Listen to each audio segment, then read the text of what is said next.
But we have more guests coming up, so just stay tuned.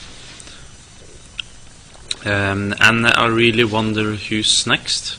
Except I don't, because I know it as the leader of this talk show. Yeah.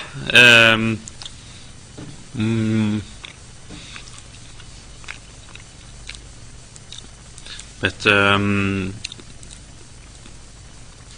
yeah, I guess he's back in the waiting room, preparing for coming here, and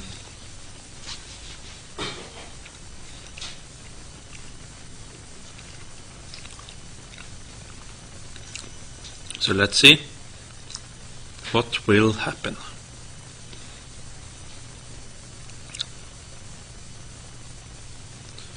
Yeah.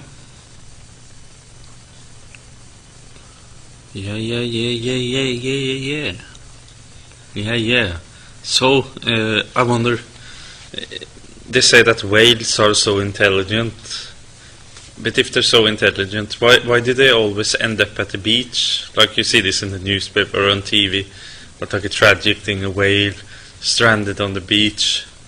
And like people have like this Greenpeace people come to try to get it out again. But at the same time they always say they're so intelligent. That doesn't make sense to me. Yeah. Have you heard of one about let's see.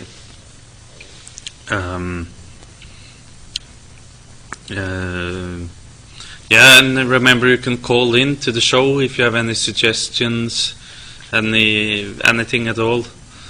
And I think our guest is getting ready to come in now. Just a little moment.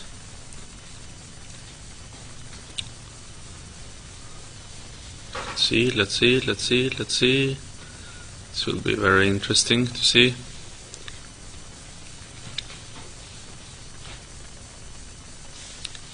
Yeah, I think he's ready. So hold on for a moment longer. Yeah.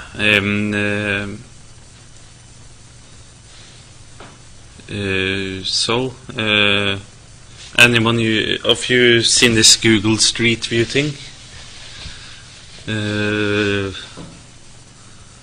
I wonder. Yeah. Are you ready over there? I'm running out of jokes here. I have actually one, and that's all. Hey, hello, hello.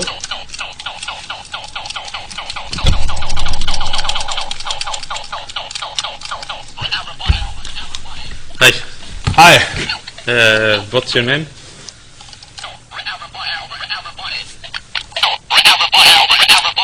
That's my name. Okay. I'm sorry I didn't get it. Your name? You're a Okay. And where do you come from and what do you do?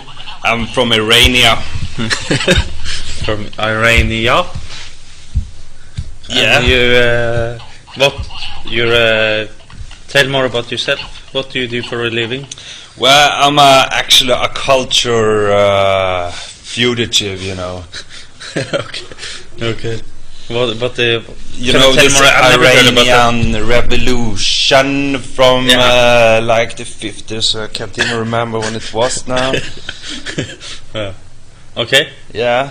And you had to fled from that to come here. Yeah, they were chasing us like dogs, you know, like mountain dogs. We were actually kind of scabby, and the scabbing has been eating us, and we were doing this in our tents with a lot of things you smoked, you know. Yeah. So yeah. So okay. So but but what's the difference between a culture refugee and like normal refugee? You know, like normal refugee, they're like chased down by the new government, but we're like safe. Okay. we like having this total security of not being touched by our own people coming here and try to fuck us around, and we just, hey, we're secure here, we get protection. Yeah, that's good. But you work as a DJ also, right? At McDonald's? Yeah, I've been working as a McDonald's DJ for quite some while now, and because you made this this melody, this popular, it's featured in the kids' meal when. I mean, there are a lot of kids when we're listening to this one. Yeah. Tell me about your clothes. Can you tell more about what you're wearing? Well, this is actually my DJing clothing, and I wanted to look nice on the TV set, you know. I got this white and black stripes, you know, so you can tell that this is a fugitive. I'm actually a prisoner. That was. I must admit that was the first thing I was thinking. You see, you got it all right. Yes. I'm not letting anyone hang. You know? No, that's not nice. That's very rude, actually. Can I have some of this cake? Yeah, sure you can. I take some cake. But tell you, so you must have been a little boy when you came here as a refugee. Yeah, no, we can't say that. I mean, I've been around for a while. So how old are you, if I may ask? You may not ask. Okay.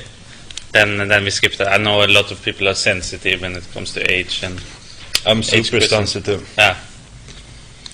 But yeah, do you feel like your sensitivity is important when you compose music? Well, you know, because this is music for children also, you gotta be super sensitive, because children, they're so fucking critical, you know. More than adults? Yeah, they are. Yeah. You know, if you do one tune wrong, if you don't get the right jingle for it, because they're very quick. Everything has to go very fast, and exactly. And then they leave to the next. You see this one actually? This is the longest hit I ever done. Okay. And how was the? And it was a hard one selling also, but it went very popular because these kids, they have got 3 seconds over. Yeah. It's like, hey, come. That's one of my first hits, actually. So I understand that you've earned quite a lot of money on this. That you're kind of financially secure. Yeah, well, you know, I can eat free in every McDonald's around the world, so I know, you know, I don't have to spend money on food and stuff like that, and you can also sleep on McDonald's. You can come to every McDonald's, you know, and if you need a place to like sleep, you can just ask them and sleep by the like hamburger machines. Is that? If I want to, but the most common place for me is the play area. Okay, yeah. They're not so common in here in Europe, but in the States it's like you have this like wall of sea, and you can just lay around there and sleep. You often get reactions from the parents of the children when they find you sleeping there. Yeah, sometimes. I mean, the parents are mostly relaxed people, and they like how to say, they're like interested in how as I work as an artist, and like, you know, they want to know about my creativity and how my professional side is about this music making and stuff like that. Yeah. So they're actually very kind people. But so who inspired you to start making music? My mother. Okay. Tell more about that. Because I understand your mother is no longer alive. Sorry. No, she's not.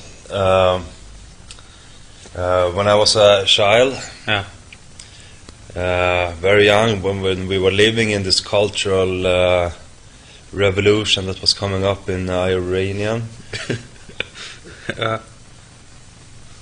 she used to carry me on her back while she was marching in this military band and have drums. And I always like had the rhythm in my body from the beginning. When I was in my mother's stomach, she used to tell me that Her father, my father, used to punch her in the stomach as a drum. Yeah. And that's why I got a rhythm also. Okay. That's a nice story. But can you tell more about how she died? Maybe you don't want to talk about this, or... Well, I can, but I ain't got nothing to say, you know. She's like disappeared mysteriously. Yeah. I don't know. No one knows. I mean, if she'd be alive now, she'd be like 120 years old, and I find it hard to believe that she's alive right now. That's a good point. Well, it happened during this Iranian culture fugitive thing. We were across the border in like a bumpy car, and was sitting in the back, and I fell asleep. And when I woke up, she was gone. Yeah. So maybe she bumped out from the car or something. I don't know. Do you meet a lot of other people from the fugitive community when you're over here? I try to like forget about the whole thing. I mean, it can't be good or positive, you know, to have that kind of memory. I mean, it's a part of my background, but it's not good for creativity, you know. Yeah. Yeah.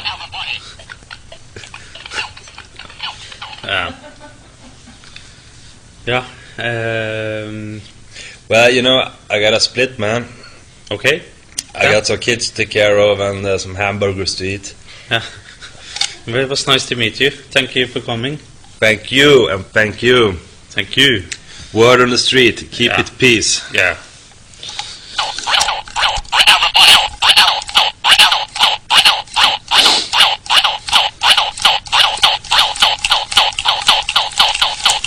Okay, nice. Peace. Peace. Yeah, that was I can't remember his name, sorry. Performing some interesting music here. But stay tuned, we have more guests coming up. This is the big guest day, where we